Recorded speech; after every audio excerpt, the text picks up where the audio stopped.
اعوذ باللہ من الشیطان الرجیم بسم اللہ الرحمن الرحیم۔ محترم ناظرین،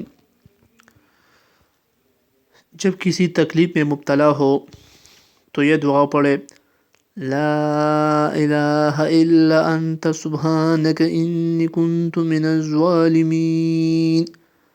سعد رضی اللہ تعالیٰ عنہ کہتے ہیں کہ آپ صلی اللہ علیہ وآلہ وسلم نے فرمایا، جب حضرت یونس علیہ السلام مچھلی کے پیٹ میں تھے تو آپ یہ دعا پڑھتے تھے کہ جو بھی کوئی مسلمان شخص اسے پڑھ کر دعا کرے گا تو اللہ تعالیٰ اس کی دعا قبول فرمائے گا۔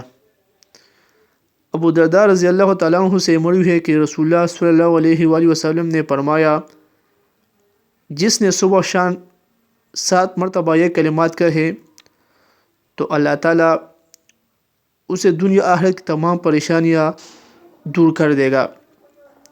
وہ کلمات یہ ہے: اللہ لا الہ الا هو علیہ توکلت وہو رب العرش العظیم۔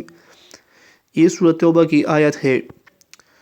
دوسری جگہ انس بن مالک رضی اللہ تعالیٰ عنہ فرماتے ہیں کہ جب نبی صلی اللہ علیہ وآلہ وسلم کو سخت تکلیف و پریشانی کا معاملہ درپیش ہوتا تو آپ یہ دعا بھی پڑھتے تھے: یا حی یا قیوم برحمتک استغیث۔ محترم ناظرین، جو بھی یہ 3 کلمات کہے گا تو اللہ تعالیٰ اس سے تمام پریشانیاں دور کر دے گا۔